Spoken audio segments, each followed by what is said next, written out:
একদা একটি পাখি একটি গাছের ডালে এসে বসলো। ওই গাছেরই অপর ডালে একটি মৌমাছির বাসা ছিল। তো সেদিক থেকেই একটি ছোট্ট মৌমাছি পাখির সামনে দিয়েই স্বাচ্ছন্দ্যে উড়ে যাচ্ছিল। পাখিটি মৌমাছিকে জিজ্ঞেস করলো, মৌমাছি ভাই কেমন আছো? মৌমাছি উত্তর দিল, হ্যাঁ পাখি ভাই ভালোই আছি, তুমি কেমন আছো? পাখিটি বলল, আমি ভালোই আছি। অতঃপর পাখিটি মৌমাছিকে জিজ্ঞেস করলো, আচ্ছা তুমি যে এত কষ্ট করে মধু সংগ্রহ করো, আর তোমার সংগ্রহকৃত মধু তারা না জানিয়েই নিয়ে যায়, এতে তোমার কষ্ট হয় না? তখন মৌমাছিটি একটি মুচকি হেসে উত্তর দিল, পাখি ভাই আমার কোনো কষ্ট হয় না। তারা আমার সংগ্রহকৃত মধু নিয়ে যেতে পারবে ঠিক, কিন্তু আমার মধু তৈরি করার শিল্পকে কখনো নিতে পারবে না। এই ঘটনাটি একটি শিক্ষা বহন করে, সামান্য ছোট্ট একটি মৌমাছি তার মন কতটা উদার, আর আমরা মানুষেরা আমাদের মন কতটা সংকীর্ণ।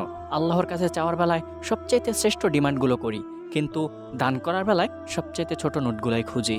আল্লাহ রব্বুল আলামিন আমাদের সঠিক বুঝ দান করেন, আমিন।